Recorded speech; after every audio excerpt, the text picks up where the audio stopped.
iyadoo meel xasaasiya uu marayo dagaalkii ciidamada Soomaaliya ay kaga jireen dhulkii Soomaali galbeed haatanna loo yaqaano gobolka ismaamulka Soomaalida Itoobiya ayaa taliyayaasha ciidamada ee Soomaaliya waxay ku dhaqaaqeen tallaabo aan hore loo arag oo ahayd inay kharajiyaan tiro badan oo ka tirsan ciidamada militariga taariikhyahano iyo dad kale oo xogogaal ah waxay ii sheegeen in tirada saxda ah ee dhimatay ay ahayd 83 dhinaca kalese waxaa la isku waafaqsan yahay in dilkaasi uu dhacay kana dhacay meel u dhow deegaanka Garab Case oo aan ka fogeyn magaalada Jigjiga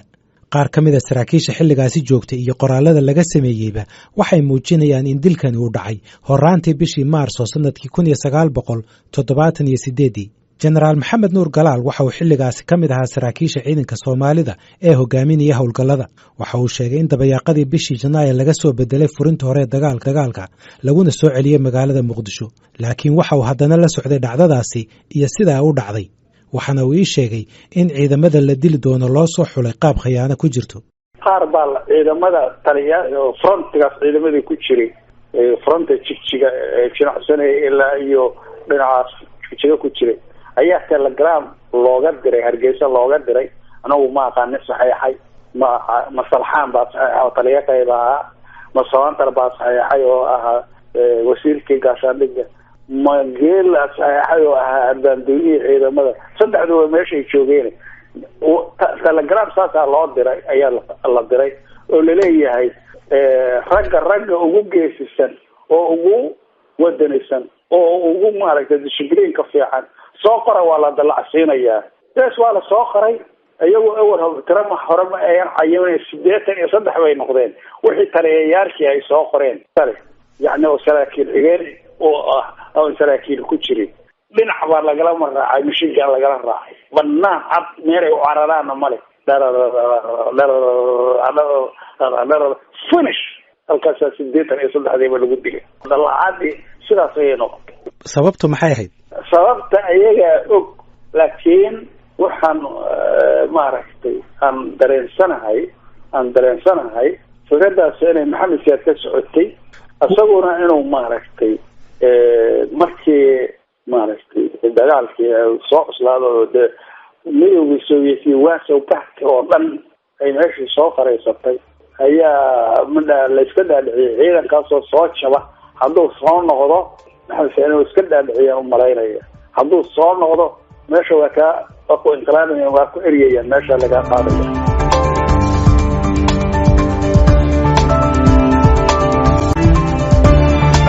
Korneel Maxamed Ibraahim Guubar waxa uu ahaa abaanduulaha taliska madaaficda goobta waxa uu ii sheegay in dilkaasi uu qayb ka ahaa minjaxaabin ku socotay ciidanka waxa uu isagu goobjoog u ahaa qaar ka mid ah amarada la bixiyay oo uu arkayay inay ahaayeen kuwo halis gelinaya nafta askarta Soomaaliyeed iyo istiraatiijiyadii dagaalka waxa uu aaminsan yahay in boqongoynta lagu sameeyay ciidanka iyo dilka ay isla xiriireen ayna qayb ka ahaayeen shirqool hoose oo loo maleegay ciidanka Soomaalida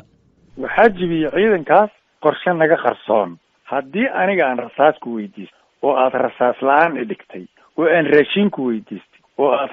raashin la'aan dhigtay ciidankii ma adiga taliya ahaa jibiyay oo aagan hogaaminay oo waday mise anaa jibiyay adaa jibiyay war madfaca see meesha looga qaadaya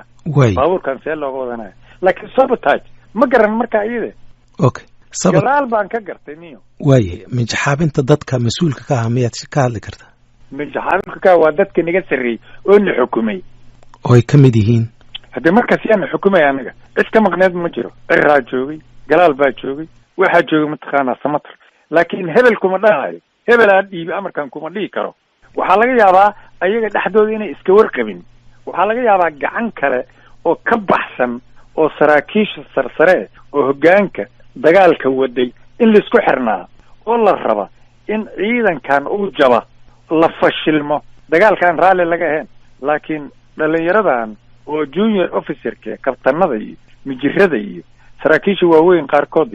rootigan liisoo diraya arrintan lama socdaan gaashaanle sare Daawud Cabdulle waxa uu ahaa madaxa kabka ama dayactirka baabuurta waxaana uu taliye ka ahaa qayb lagu magacaabo Baadham 3 waxa uu xilligii dilkan uu dhacay oo ku sugnaa degmada Galaalshe waxaase uu ka mid ahaa saraakiishii diiday inay qayb ka noqdaan inqilaabka la sheegay inay ka shaqaynayeen saraakiisha ciidamada qaarkood waxbarta ugu fiiqay oo uu dilka askartaasi la xiriiriyey saraakiishii hoosta ka qorshaynaysa inqilaabka gaar ahaanna gaashaanla sare maxamuud sheekh cusmaan ciro oo ahaa taliyihii kulmiska jigjiga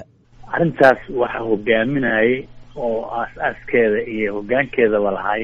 ninka ciro la yidhaha laakiin waa lala aqbalay ma garat waxaa jirto mahmaah oo raashiyan ah oo la yidhaaho kacaanka waxaa dila kacaan diid wuxuuna ku dilaa gacanta kacaanka nin haddaan kuu dilciyo ninka wadaniga waxaa dila wadani xume wuxuuna ku dilaa gacanta wadaniga marka taasay aheeday dawladda waa lagu dilay laakiin waxaa lahay dilka ninkaan kuu sheegay kabacdina dilku soo dhacay dilka de wuxuu dhacay waa la iskugu yiri goorbarqa beebeyaal iyo waxbaa lagu wareejiyey waa la rigeeyey kala baxaa la yidhi hal tilaab horay gadaal waa kow laba oo kale kowna waa la dilay labana waa la dhaafay saas waxu dhacay dadka qaar ba askartaa sababta loo dilay inay tahay furintii ay ka soo baxeen waxay sheegaan in markii dilkaas u dhacay kabacdi askartii ay ku laabteen furinta intii noolaatay fikradaas ma qabin aniga xataa waxaan ka mid ahay dad toobasho lagu xukumay oo badbaaday laakiin oo nimankii catiir iyo sufurdhaare iyo magarata dayib iyo oo hargeyso lagu dili jiray ayaan la xukumay oo inqilaabka diiday marka aniga naftaydu dadkaas inqilaabka diiday oo ayaan ka mid ahay aniga iyo wax lamid ahna ka badbaadnay ma garatay marka jawi iska kacsan oo ahay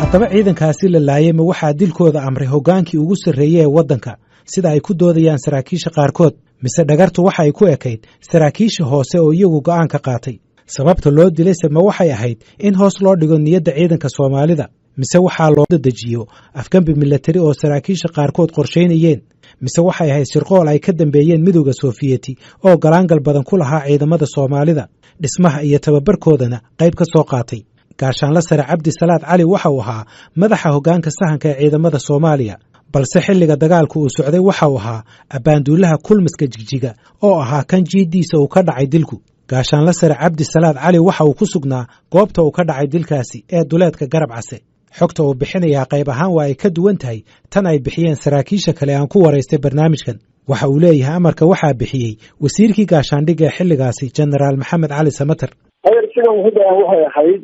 intaan ka hooseysto ilaahayna hanagu toosiyo khaladana hanaga duwo jigjiga ayaan joognay marka maalinta arrintaas aad weydiisay dhici doonto ciidamo badan baa yani ka soo baxay difaacyadii hore askaro badan baa iska magaalada jigjiga soo galay markaasna waxaa nala joogay wasiirkii gaashaandhigga iyo tiim la socda maxamed cali samater marka maadaama ciidamadaasu amar la-aan ay difaacyadii ka soo baxeen subaxdii waa la fayliyey waxaa lagu fayliyey meeshii taangiyada etoobiya xarunta u ahaan jiray buurta yar lahayd halkaas ayaa lagu fayliyey garab case markii la fayliyey ciidan doora bay noqdeen oo ilaa 2,000 boqolaal beer boqolaalkaas waa khaldi karaa laakiin 2,000 waa hubaa boqolaalka 200 baan filayaa inay qiyaastayda hadda aday ahaayeen dabadeedna amar baa la baxshay siirkii gaashaandhigi go-aan buu qaatay ciidamadana amar la-aan bay soo baxeen difaacaadkii lagu ogaa ka soo baxeen marka amar buu baxshay wuxuu yidhi saftay ku jiraan ciidamadii saraakiishoodu qolo walba saraakiishoodu waa horta kuwixii soo baxay marka amar buu baxshay wuxuu yidhi sida koob ha lagu sameeyo 1, 2, 3 ha laga bilaabo lambarka 30aad qof kastoo noqda xagga ha loo saaro soddonkaas kuwa kale inuu darsi u noqdo tusaale u noqdaa looga jeedaayo dambi gaara oo iyagu lambar 30 gooni u galay ma jirin wixii 30 noqday goonaha loo saaray ciidan adigu 70 qiyaasayda hadda anigu 1, 2 gooti ma dhihin meeshase waa jiro wixii ciidan 70 oo 30kaas lagu soo saaray waa gooni loo saaray dabadeedna ciidamo koofiyad casa iyo baabuuro qoryo saaran yihiin baa dhinacyada laga dhigay amar baa la baxshay ciidamadii koofiyad casa waxaa layii ku fura rasaas baa lagu furay ciidankaas dabadeed waxaa maqlay hal qof baa ka baxay oo buurta dhinaceeda kale ka dhacay marka amarka toogashada ma maxamed cali samater buu ku ekaa mise madax la socday hadda wada madaxweynaha iyo madaxweyne ku-xigeenku mar walba de xiriirkoon joogtu ahaa kolley waa kala warqaadanayeen laakiin anigu hade madaxweyne iyo madaxweyne ku-xigeen aniga sarkaal caadigaan iska ahaayo markay wada hadlaya badanaaba goobsoo kale aanu noqon jirin caadi maana ahayn xataa waxaa joogay nin golaha saraabaa meesha joogay magaalada markaa joogay oo hadda iyagoo dhan waa naga hooseeyaano ilaahay ha u naxariiste cabdirasaaq maxamuud abubakar la oran jiray isagaa wakiilka golaha sare ee jijiga ahaa laakiin hade markaas waxaa toogashadu dhacaysa iyo waxaas nalama u joogin arrin ciidan bay iska ahayd isagii markaa politician buu u joogay ahaan siyaasad ahaan buu u joogay arrinta ku saabsan waa laydin dallacsiinayaaye sargaalka askarta idinku wanaagsan soo saara arrintaas hadalkaasoo kale waxa igu yidhi ninka la yidhaahdo generaal galaal waxaad leedahay ma jirin arrintaasi anigu waxaan leeyahay arrintaas wax galaal markaas iyada waktigaasna ciidanka waaba ka wareegayo isagoo awalna markii hore dirir dhabu ahaayo wajhadan ma ahayn wuxuu ka dhibaatadu ka dhacday markii dambena oo hawshaanu dhacaysana xamar buuba jiray oo hawl waxaaba loo diyaarinayo wasiirka hawlaha guud inuu noqdo baaba loo diyaarinayo marka arrintaas wax ka jiraa ma jiraan aniga baanduulihii furuntigaas markaa ahaa ninka iiga sarreeyeena ciru ahaa marka haddii amarkaasu jiro annaguna soo mari lahaa hadduu madaxda sare ka yimaado annagana nagama bixin amarkaasu iyo furuntiga iyaga amarkaasu kama bixin namana soo marin gaashaanla sare cabdi salaad cali waxaa sidoo kale uu ii sheegay in gaashaanla sare maxamuud sheekh cusmaan ciro uusan doonaynin xilligaasi inuu ciidanku fashilmo aniga waxay ila tahay waxay iga qarsoon hadda waa iga qarsoon yihiin oo wixii aana ogeyn rabbi baa wax walba og anigu wax walba oge intaan u warhayo ninkaas inuu wax damacsanaa waa suuragal waana u badan tahay laakiin misana ciidanku inuu fashilo meesha dhibaato ka dhacdo inuu ka shaqaynaya anigu u malaynmayo sababtu waxay tahay ciidanku hadduu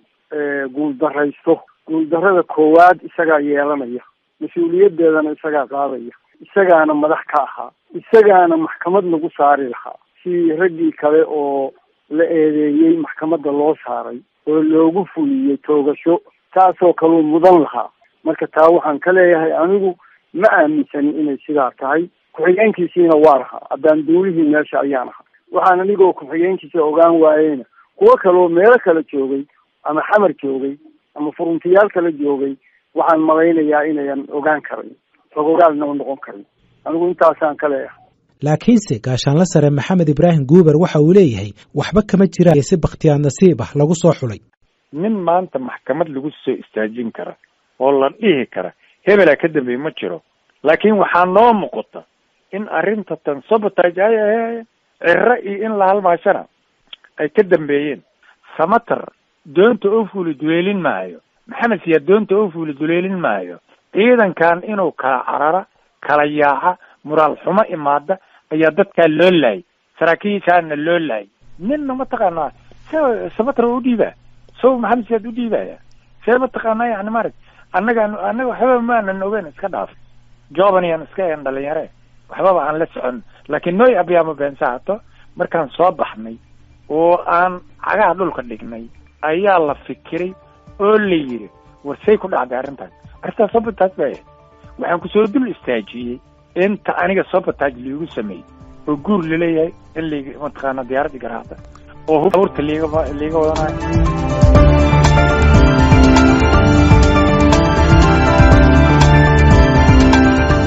haddaba ma loo baahan yahay in saraakiisha dowladda soomaaliya ee xilligan joogtaa ama dowlad kale oo mustaqbalka dhalan doontaba ay mar uun aqoonsato dilkaasi loo geystay askarta soomaalida ah sida ka muuqata macluumaadka ay bixiyeen saraakiisha lagu waraystay barnaamijkani waxaa muuqata in askartaasi la laayay ugu yaraan ay ku jireen kuwo badan oo aan dembi lahayn waa haddii la raaco aragtida ku doodaysa in si bakhtiyaar nasiib ah loo soo xulay haddii la tixgeliyo aragtida taasi ka soo horjeedana dhammaantood waxay ahaayeen dad aan gelin wax dembi ah haddaba ma tahay in dowladda soomaaliya ay eheladii dadkaasi raaligelin iyo magdhowba ka siiso askartii lagu laayay duleedka garab case gaashaanla sare guuber waxa uu leeyahay falkaasi waxa uu ahaa dembi waxaana isaga iyo gaashaanla sare daa'uud cabdullaahi isku raacsan yihiin in magdhow iyo raaligelinba laga bixiyo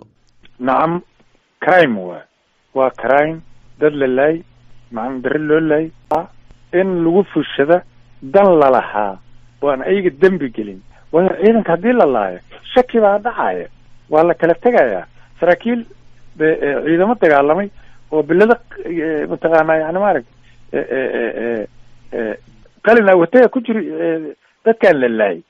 waa saysan dembi weyn taana daliilkeeda haarun waxaa ku 40 casho kadib cere waa la toogtay 9 abriil oo dhacay mataqaanaa maxaan ku yidhahdaa inqilaab ayaa la sameeyey isla markii waa duulay mataqaanaa ciidankii waqooyi oo qasan